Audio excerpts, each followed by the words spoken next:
भारत एक पुण्य भूमि है और यहाँ पे ऐसे कई तीर्थ स्थल हैं जहाँ पर हर मजहब के लोग जाते हैं और अपनी मनोकामनाओं को पूर्ण करने के लिए वहाँ पर माथा टेकते हैं। ऐसा ही एक तीर्थ स्थल हमारे बुंदेलखंड में भी है जहाँ पर हर मजहब के लोग जाकर के अपनी मनोकामनाओं को पूर्ण करने के लिए माथा टेकते हैं और बताते हैं कि इस तीर्थ स्थल पर आज तक कोई भी खाली हाथ वापस नहीं गया।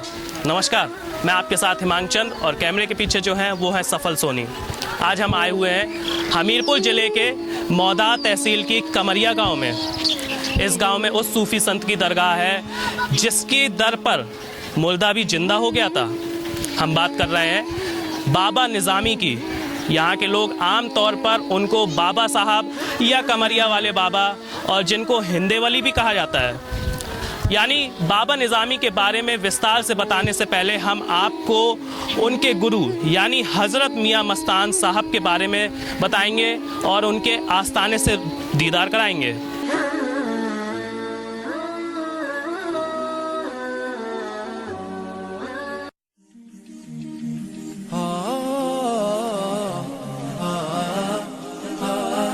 आप जो ये आस्थाना देख रहे हैं वो मियाँ मस्तान साहब का ही आस्थाना है। बताते हैं कि मस्तान साहब एक बार बाबा निज़ामी के वालिद के पास गए और कहा कि हमें यहीं पर रुकना है। तो शेख गाजी यानी बाबा निज़ामी के वालिद बोले, मियाँ शौक से रहिए, क्योंकि शेख गाजी मस्तान साहब से बेतहाशा मोहब्बत रखते थे, जिसकी वजह से हजरत मस्तान साहब शेख गाजी को प्यार से लाली भी कहा करते थे।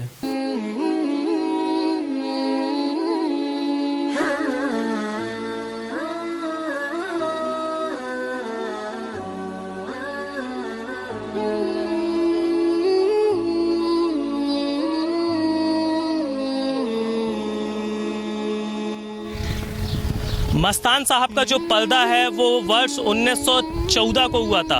उस समय उनकी आयु लगभग 114 वर्ष की थी। मस्तान साहब ने अपने इंतकाल से पहले बाबा निज़ामी को 11 रुपए दिए थे और कहा था कि 11वीं को फातिया किया करना। आपने जो अभी मज़ार देखी, ये मज़ार स्वयं बाबा निज़ामी ने ही बनवाई थी और इस मज़ार के बाजू में जो तालाब मौजूद है इसका पक्काकरण कराया था वो भी बाबा निज़ामी ने कराया था। कहते हैं यहाँ के लोग कि बाबा निज़ामी जब किसी भी मरीज को देखा करते थे तो मरीज को देखने से पहले वो इस तालाब में भेजा करते थे नहाने के लिए और कहा करते थे कि नहाने के बाद जो मस्तान साहब है उनके आस्थाने में हाजिरी देकर उनके पास आना। और ये आज भी कायम है।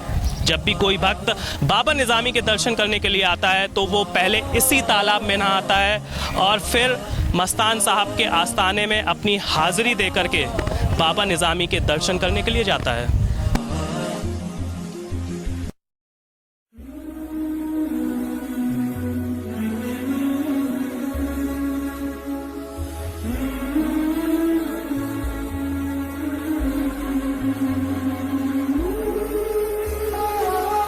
अब हम आ गए हैं उन्हीं बाबा की दरगाह में जिनकी दरगाह पर बड़े दूर दूर से लोग आते हैं दर्शन करने के लिए और अपनी मनोकामनाओं को पूर्ण करने के लिए माथा टेकते हैं।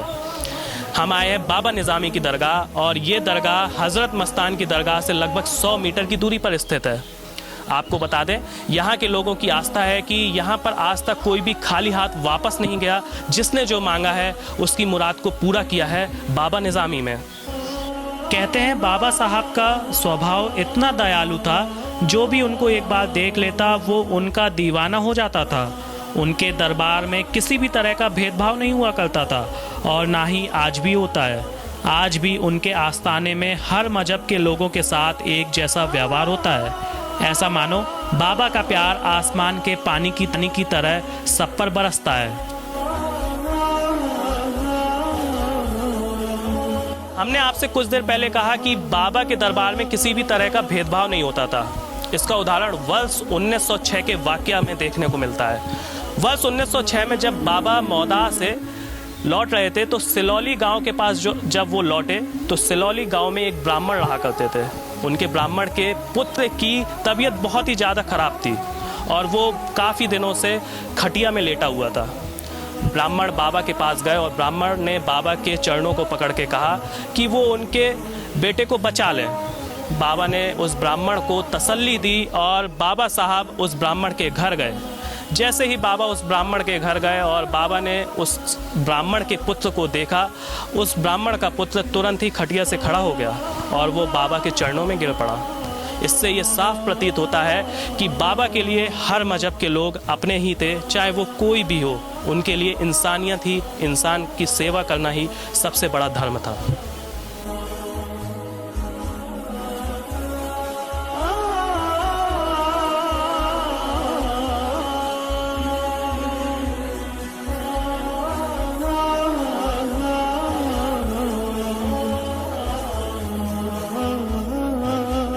शुरुआत में आपसे बताया था कि ये वो दर है जहां मुर्दा भी खड़ा हो जाता है, और ये वाक़या है खादिम मदारी के लड़के लतीफ़ खां का।